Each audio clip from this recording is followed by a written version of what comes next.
ধানমন্ডি ৩২ নম্বরে বঙ্গবন্ধু শেখ মুজিবুর রহমানের স্মৃতি জাদুঘরে ভাঙচুর ও অগ্নিসংযোগের অভিযোগ এবার গড়িয়েছে আদালত পর্যন্ত।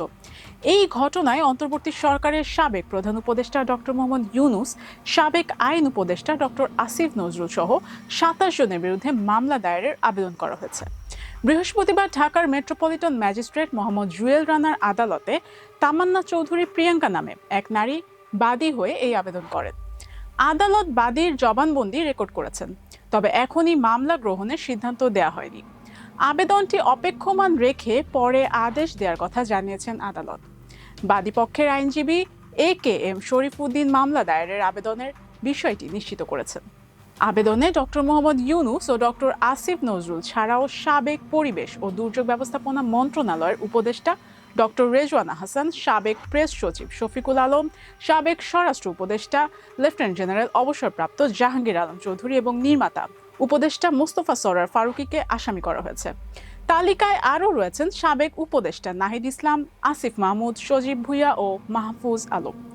এছাড়া আক্তার হোসেন, মোহাম্মদ হাসনাত আবদুল্লাহ, আব্দুল হান্নান মাসুদ, সার্জিস আলম, সামান্তা শারমিন, নুসরাত তাবাসুম এবং ডাক্তার তাসনিম জারার নামও রয়েছে।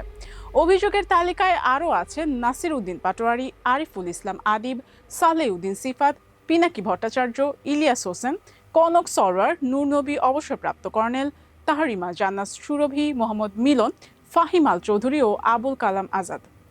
মামলার আবেদনে ধানমন্ডি ৩২ নম্বরের স্মৃতি জাদুঘরে ভাঙচুর ও অগ্নিসংযোগের ঘটনায় অভিযুক্তদের বিরুদ্ধে আইনগত ব্যবস্থা নেওয়া আবেদন জানানো হয়েছে।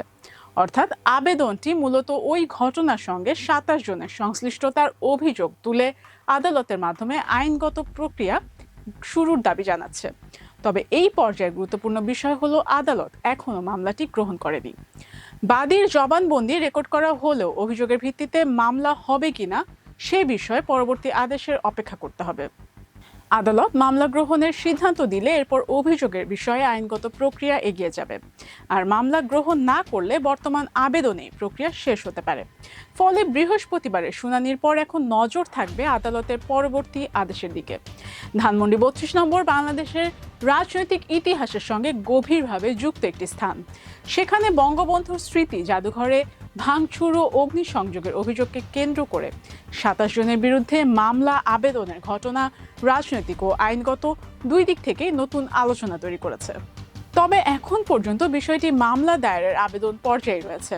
অভিযুক্তদের বিরুদ্ধে আদালত কোনো অভিযোগ প্রমাণিত হয়েছে এমন সিদ্ধান্তও দেননি।